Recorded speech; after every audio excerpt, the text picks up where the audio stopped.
always got tremendous influence. Can be a very slightly slow starter. We saw that a couple of games ago. He can. He does like to get a lot of shots in. He's a volume shooter for sure, but he definitely finds a rhythm. And when he does, he can be deadly. If he does start fast, look out for Australia for sure. Justin Eveson will bring the ball away after that attempt for the Canadian side by Bo Hedges. Eveson, another veteran of this side. Plenty of players who have been around over the last 2 games, including the veteran Brad Ness, who uses every inch of his experience to put the Australian boys up by 2 early on. How important is it to get momentum early in the game, Kevin? Oh, I think it's extremely important. Momentum is one of those things that's it's not a statistic, but it's tangible, and you can really feel who's driving the pace, and it's important for either side to get out to a good start. See more than one situation in this competition where the halftime break has been quite crucial, whereby coaches have got hold of their teams. Certainly in the last match where Great Britain were playing against the United States, came roaring back for a while in the 3rd quarter. I mean, can coaches have that much influence in timeouts and half times? Definitely they can. Coaches are a tremendous influence on making adjustments. They see things from the sideline the players don't see on the court. But also, especially with teams like Australia and Canada, there's a lot of input from veteran players on those teams, and they work with the coaching staff. It's very collaborative effort to try and make those adjustments. What do you see on the floor? What do you see from the side? Let's find out what works best. Canada back in touch. Anderson, of course, the man with those points from distance. Australia back on the attack. Justin Eveson getting his name on the scorecard early on. A couple of big units, Eveson and Brad Ness. Solid players, I think you'd call them. I met them a few days ago. They are. They're big men. That's a bit of an understatement, absolutely. Both of them are large men, as is Joey Johnson from Team Canada. But they'll definitely be in a dogfight in the paint. All right, Anderson on the move, got Hedges on one side, gonna have a go himself. Well, we saw a bit of a cold arm a couple of games ago, but no sign of that today from Patrick Anderson. Eveson on the move for the Australian side. Sean Norris on the near side. Ness inside the paint, just outside the paint.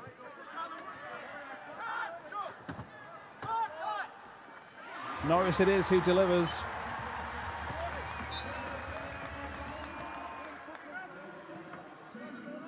Great hoop from Norris inside there. If you can get your midpoint players scoring in the paint, that's going to be lead to a lot of success. And I guess as well when it comes to defense, or you'd say defense, obviously being from North America, if you're keeping your eye on some of the talented players, the Evesons, the Patrick Andersons, you can leave the gaps open for others to come through. It must be a juggling act in defense. It absolutely is. What you're really trying to do is create class mismatches out there. So if you can get a 4 that can defend a 4.5, or even better, a 3 or a 2.5 that can defend a 4.5, it frees up your 4.5 to go and defend lower point players, and then they can help off of that. So Canada on the attack. Bo Hedges to Joey Johnson. Plays his basketball in Germany, I understand. More than one player in this tournament playing in away from their native country. Absolutely. Europe is doing an absolutely fantastic job right now of developing wheelchair basketball worldwide. They have several professional leagues, but Germany is one of the top ones out there. And several of the Canadian and Australian athletes have all played abroad. But I got to say, the Australians, when it comes to the names of their teams, would take a gold medal if it was for awarded for names. The Perth Wheelcats, the Spinning Bullets of Brisbane. Anderson again for Canada. The Wollongong Roller Hawks of Wollongong, we're very fond of here in this commentary booth. That is a great name. That absolutely is a great name. Richard Peter, who you know well, just plays for someone called British Columbia. You need to get a more jazzy name on the end of that. I'm sure there is one.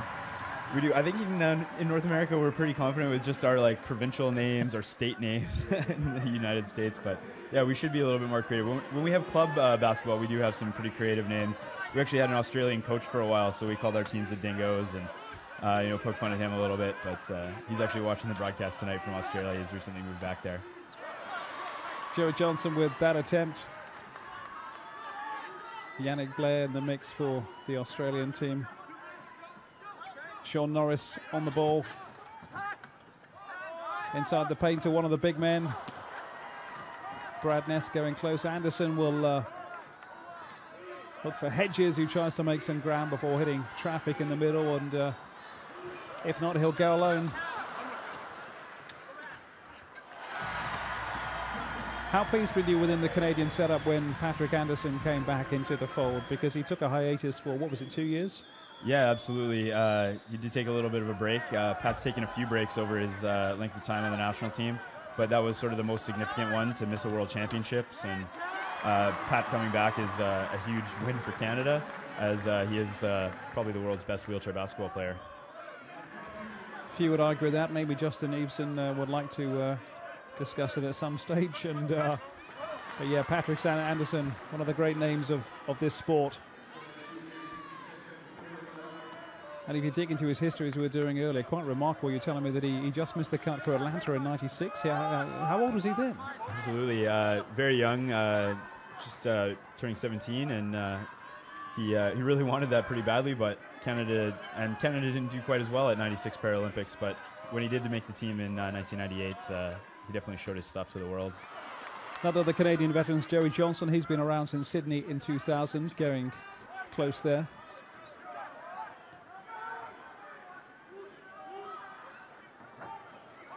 Norris on the move for the Australian side, number 7.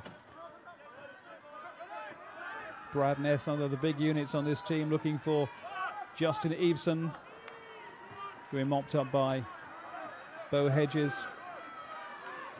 Right now, Canada doing an excellent job of pushing Australia wide, making it more difficult for their 4.5s to get in the key, and really keeping space, which is making it more difficult to get last-second shots or make pick and rolls. They're all staying sort of very flat and wide on the defense. Unlike any World Championship game or gold medal game, these are players who know each other really well, I'm presuming. Absolutely. These guys know each other very well. As you mentioned before, Australia has some great club team names, but Joey Johnson, Patrick Anderson have both played down there, as did several of these guys play on college teams in the United States together. So, Richard Peter, another of the Canadian veterans, is on. He's the number 7. Bo Hedges taking a breather. And I guess if you got the likes of Richard Peter and Johnson and Anderson and Dave DeRepis as well, who've been around a while, this comes down to the coach juggling his pack and keeping them all fresh the older they get, despite their fitness. For sure, absolutely. We haven't seen a lot of fouls so far, so that's playing to both teams really well here. They both get to play their game, dictate the pace, and yeah, you do have to look to rest your players, but more specifically when they get into foul trouble, you have to really look to rest them. Tyler Miller inside the paint for the Canadian side. And in the early stages, really nothing between these teams.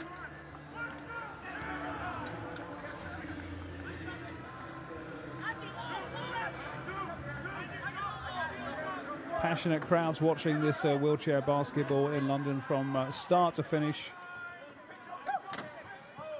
A lot of raucous support for the home team, who played earlier today.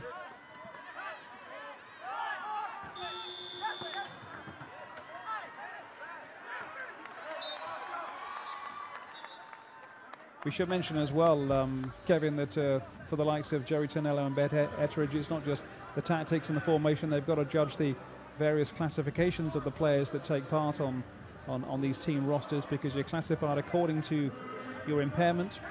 Yeah, absolutely. Each player is given a level of a point value based on their level of disability, and that you see 4.5 level players out there with 2.5 level players. It makes it a very universal game so that all levels of disability can play together and have a valuable role on the floor. You don't just have a team of all your 4.5s. You also have to have good 2.5s, 1s, 1.5s, and the coaches do have to select their teams based on that, not just if you're the best athlete. 14 is the max you can have on your team at any one time on court. Yeah, absolutely. Something extra for the coaches to think about. Those of us who are bad at mathematics would find that a nightmare, I have to say. Joey Johnson for Canada, 12 all. Just over 3 left in the first quarter. Here comes Anderson. Richard Peter inside the paint.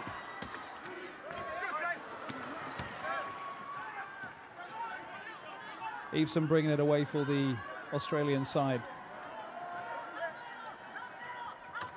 Sean Norris driving run.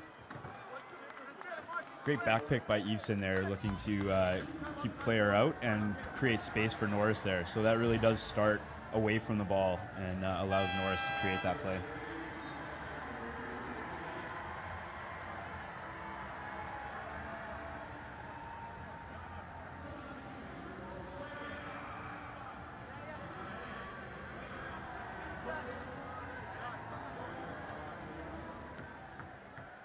So Richard Peter was the offender. Sean Norris a chance to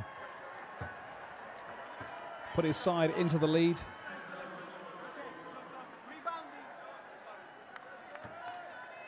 Some players we've seen from the free throws have been absolutely sublime. The pressure mounting later on in the games, of course, but some have been absolutely fabulous. 1 out of 2 there for Sean Norris. He's got 3 points for the day. Norris, a great example of clutch free throw shooting in the U.S. game. USA tried to play the foul game. Australia said, no, we're going to the final. And Norris put it on his back and did really well there.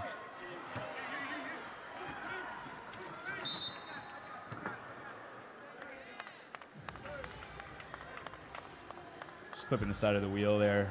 This is Richard Peter crossing the path. Basically, the chair rails that you're sitting on have to be in front of the other chair's casters before you can cross in front. And once you do get in front, you have to give that player, at least in the referee's estimation, the time and distance to stop. If you do, no problem. If you don't, foul just like that. Get the impression 1 or 2 of these players wouldn't mind a bit of wheelchair rugby from some of the fouls we've seen.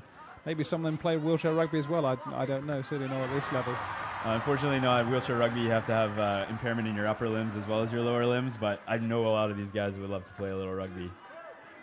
Chad Jasmine is on for the Canadian side, number 11. Joey Johnson is on the bench. David Eng is in as well, the number 15.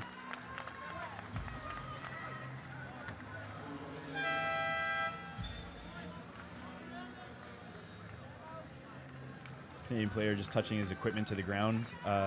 Can't touch your equipment to the ground and then throw the ball to the side. It's a physical advantage. Physical advantage violation at that point because the ball is loose.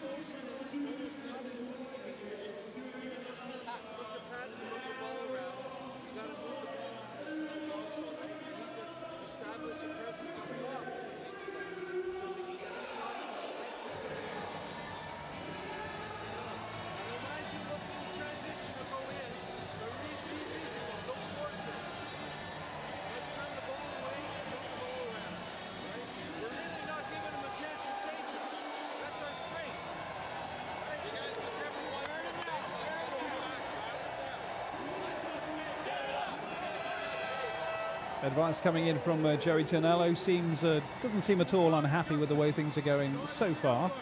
Not unhappy, but noticing that Canada's playing a little bit one side of the play, wants the ball to be swung back and forth a little bit more. Just what that does is really rotates the defense, and then you're hoping to catch a head looking the other way and then make cuts off the backside. And like you said, that is Canada's strength. One of the reasons Patrick gets in the key so often is because he's really good at reading that turn of the head and then accelerating into the hoop.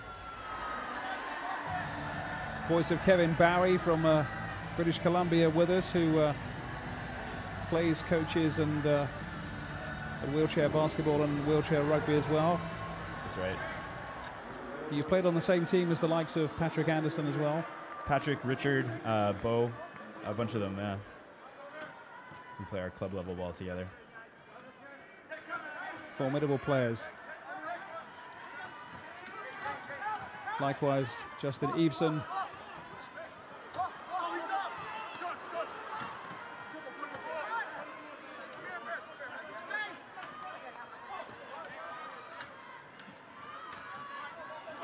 Tristan Knowles, another of the veteran Australian players.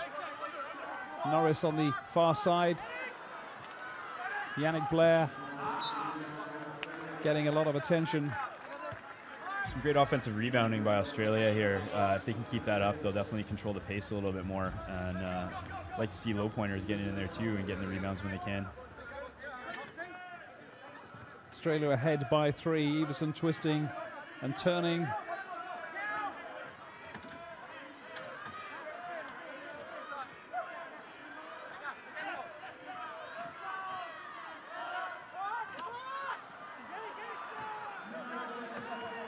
Another great offensive board. A lot of harrying coming in from the Canadian defenders. Likes of Knowles working very hard to make space.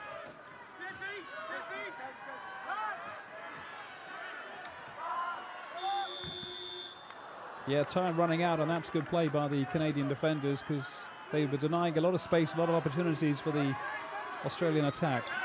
Absolutely, great job to stay on the ball there. It's very mentally fatiguing to have to play defense for that long with that many offensive rebounds. And they did a great job of communicating, which is really the secret of playing at this level for both Australia and Canada, is how great they communicate as teams. David N getting his first score of the day for Canada, bringing them back within 1 point.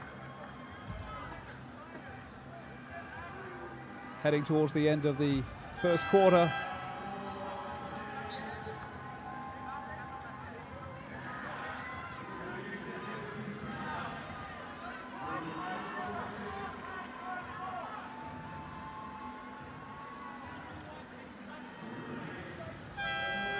Yannick Blair taking a breather for the Australian team, and T. Simmons is on, the number 11 you just saw.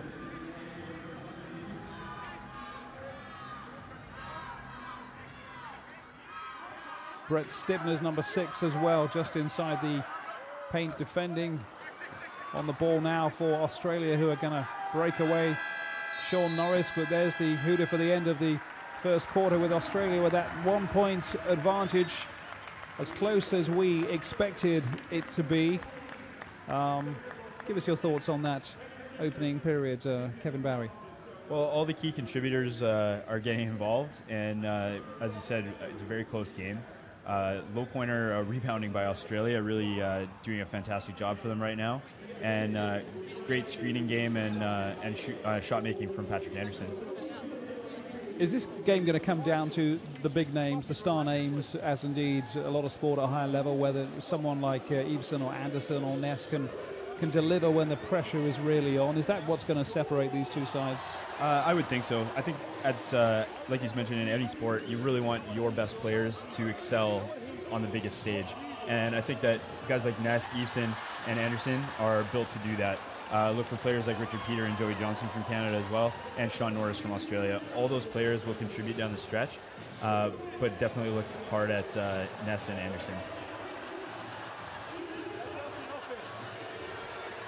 Ben Etheridge giving his team a talking to. Those are the stats which show there's very little in it so far. On this occasion, two teams that know each other so well, and of course met last time out when Australia were victorious in Beijing.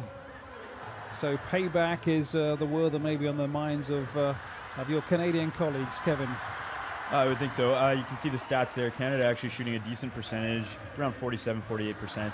Australia is shooting a much lower percent here, but Australia is winning the rebounding battle. So they are taking a few more shots and getting those rebounds for themselves, getting another chance to deliver, and that's really what's keeping the game even right now.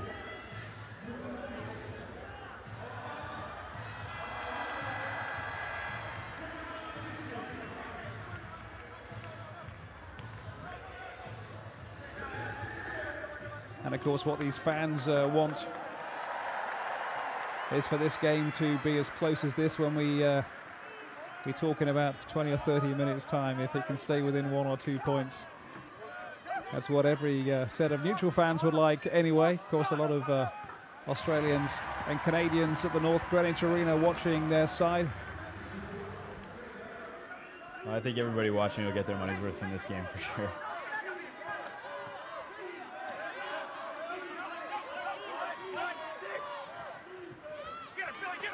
Anderson turning creator Richard Peter on the ball for the Canadian side.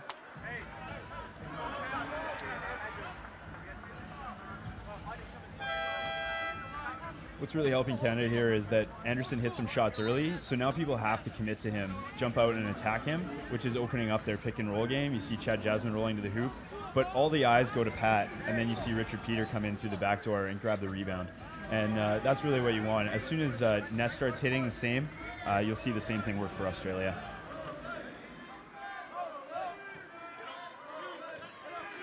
Adam Lancier is on the number 9 for the Canadian side. Abdi Dini on the sidelines. That was Lancier at the top of your picture. The aforementioned Anderson getting a lot of attention. Australia will come away.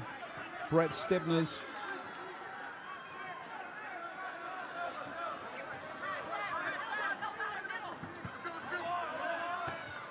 Driving run. Tristan Knowles. It's a good basket for the Australian side.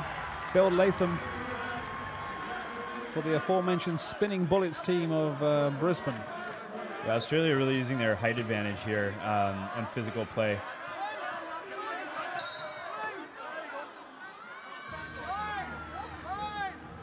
I think in terms of Anderson and Lancier and Brad Ness and Eveson, we are seeing a lot of height in this match, possibly more than on other teams. Yeah, absolutely. You're always looking for tall players, just like able-bodied basketball. Height matters, especially trunk height, though, in wheelchair basketball. You could be 6'1" and I could be 6'1", but if I have a taller trunk, I could be a higher advantage to have on the court. Likes of Joe Chambers for America, we saw earlier today, another man with a great reach. Absolutely. Anderson inside the paint, under pressure. Bill Latham, but it's going to be Tristan Knowles who breaks out of defense. I think about going himself.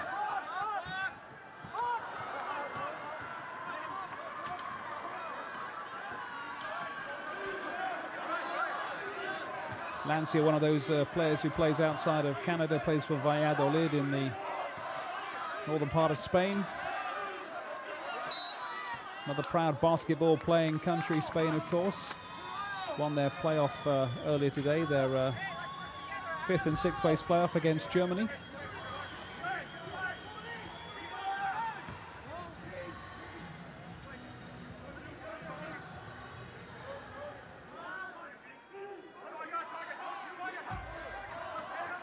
See an example there on the replay of how great the chair skills are from both players, both matching each other push for push and juke for juke. So they're both doing a fantastic job, both defensively and offensively, to grind against each other and get into the key.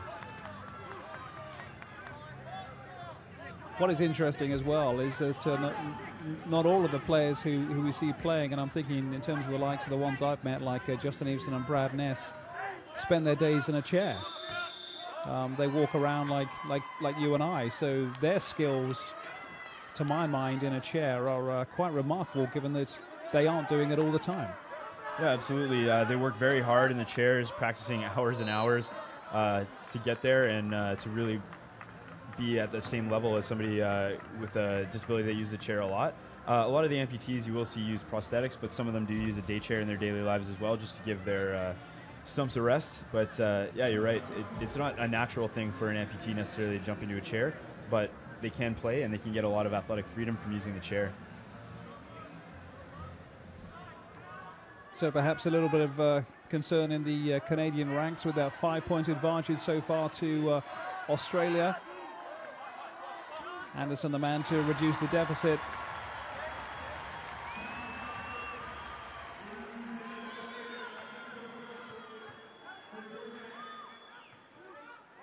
Bill Latham for the Australian side. Brett Stibners.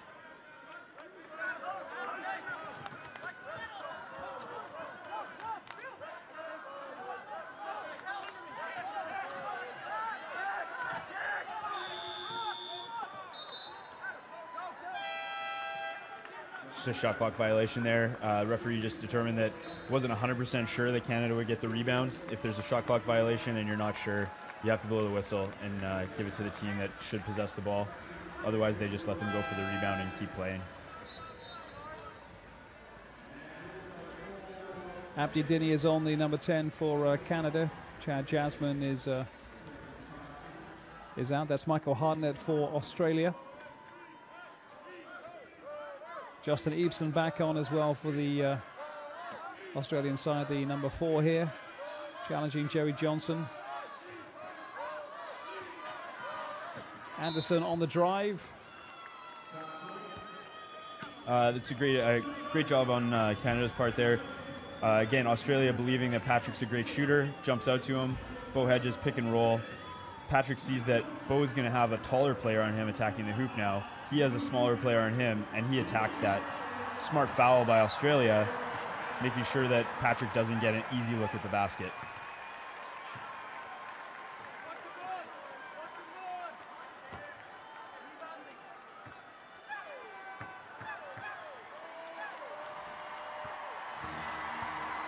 One out of 2, 11 points for Patrick Anderson for the day so far.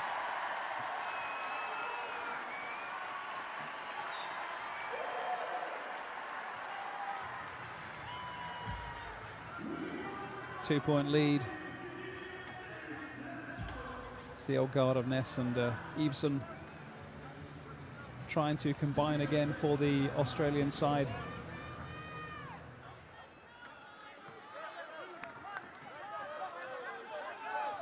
Attempt at the three-pointer. Sean Norris it was, just failing with that shot from distance.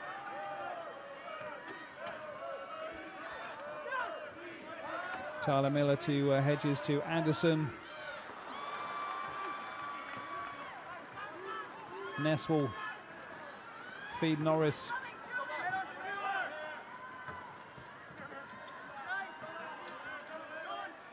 Ness to Eveson, has support from Michael Hartnett inside the paint.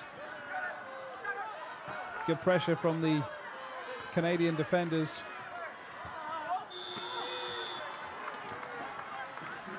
Canada will be getting really fatigued here. Australia putting a ton of pressure on them, rotating the ball a lot, making great cuts, and they have such size and physical presence that it's really helping them right now. Anderson to Jerry Johnson, combative player, always rock steady it seems in situations like that. Hard man to close down is Jerry Johnson. Absolutely, Ness and Johnson are definitely your points in the paint type guys. Points in the paint, I like that.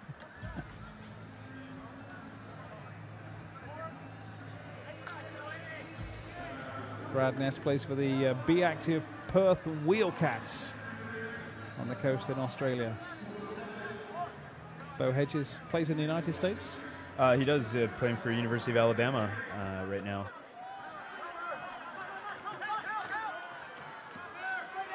I'm wondering as well, when it comes to university games, club games in the major leagues, do players have the experience of raucous, noisy crowds that we're getting here? Or is it only in World Championships and Paralympics? Really depends where you play right now. The more and more you see European club teams getting huge fan bases.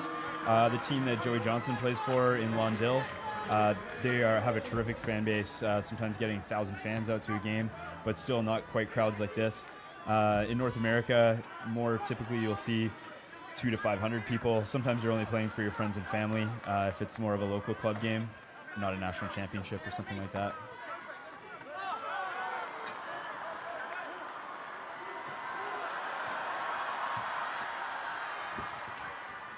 Great experience for all these players, great experience for the crowd as well to see the likes of Patrick Anderson, one of the great names of these Paralympic Games and games gone by, of course. Canada getting their first shot at an actual easy basket. Australia has been doing a terrific job defensively, again pushing Canada wide and using their physical play, grinding chairs, really keeping that contact. Canada with 7 points to Australia's 4 in this period. Eveson will go from distance. Ness mopping up. Anderson will bring it away for the Canadian side. Surprised Ness missing that close to the hoop. He is pretty money from there.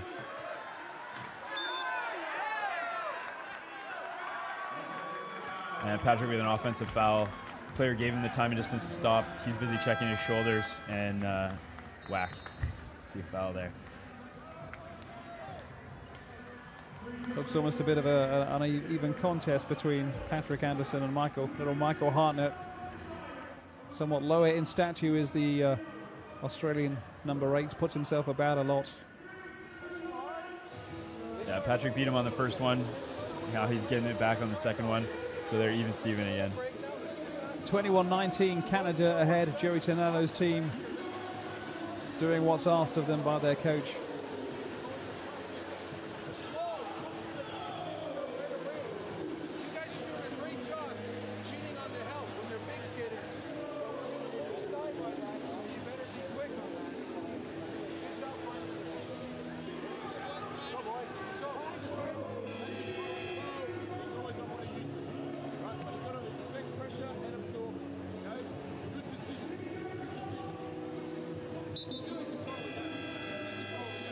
Australian coach doing a great job here of sending the message that this is a mental game. You're going to get pressure, you're going to give pressure, and it's going to equal out in the end. Stay steady, and we'll keep playing our level of ball. And I think that's exactly right. They are playing a very patient, steady game. They've had some misses, they've had some runs, and really the score is still tied. So he's sending a great message to his players there that the ebb and flow of the game is still working for them. Sean Norris for the Canadian side, I beg your pardon, the Australian side. Brad Ness, inside ball to Yannick Blair.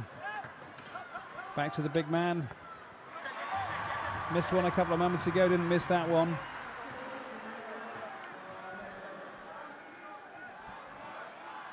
Eight points for Brad Ness so far today. Here's another couple of big boys. Richard Peter and Joey Johnson.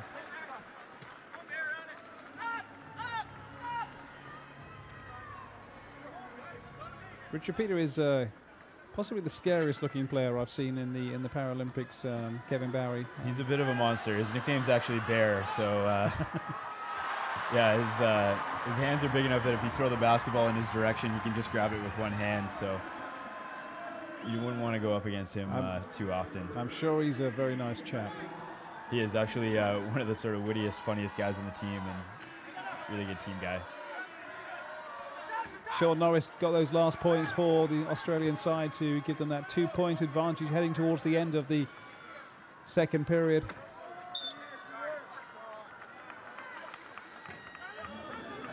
It's a game as close as we expected between these two sides who've been in terrific form. And of course, we expected prior to the event that these would be the top two sides. It's come good, or did you expect someone else to come out of the ranks and challenge them? I was really unsure as to whether the USA would weather the storm and do well. They are a threat as well, and rightly so. They won the bronze medal handily today. But Canada and Australia are the two powerhouses right now, mostly because they have two really physical, tall, talented players, as well as great midpoint players. The USA relies heavily on their midpoint players and their speed game. Joe Chambers is a physical presence as well, but not quite the impactful player that Ness and Anderson are. The aforementioned Anderson getting 2 points, and Ness as well responding for Australia. Anderson with 15 for the day, Brad Ness 10 points for the day so far. Players we expected to have an impact. We're getting to the stage of the game as well, I imagine, Kevin, where mistakes are going to start counting, especially in the second half. Yeah, you really have to see where fatigue comes in. And that's where Joey Johnson from distance, that's where the coaches need to be juggling their pack. Absolutely. You've seen Anderson on an awful lot lately, and Ness as well. But Australia has been doing a little bit more resting of their 4.5 players. Eveson it was who was attempting to get on the end of Norris's pass.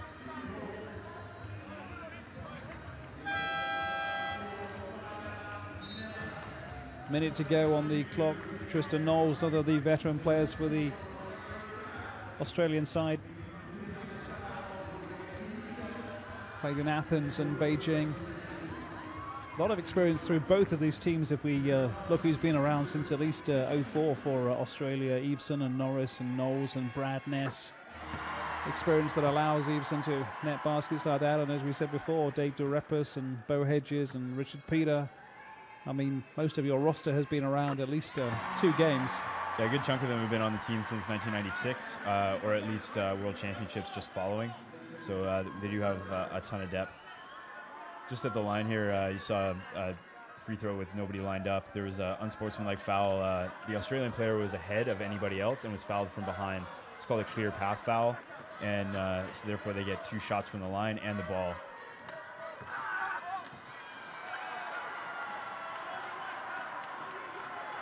Anderson to bring it away. Inside ball to Johnson in the paint.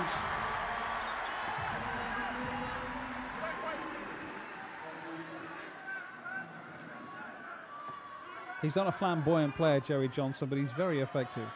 Absolutely. He's sort of Mr. Right Place, Right Time, has absolutely impeccable chair skills and just efficient. Whereas Pat's a little bit more, plays with a lot more flair. Yeah, I've rarely seen Johnson make mistakes in the games I've been watching so far.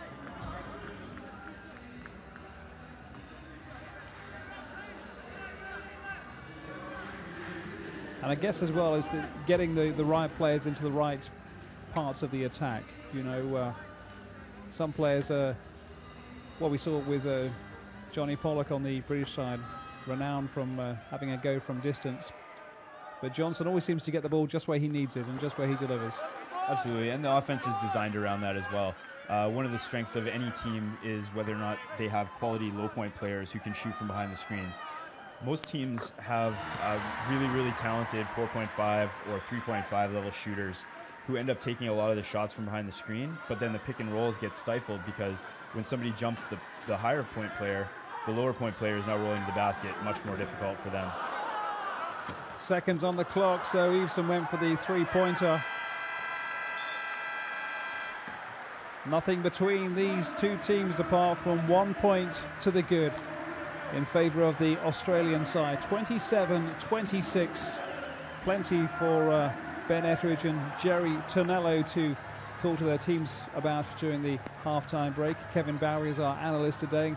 Kevin, give us your views on the first 2 quarters we've seen so far. I think both teams have done a really good job on defense, both pushing wide, making it difficult for one another to score. You have seen your superstar players really come through in the crunch in the first half.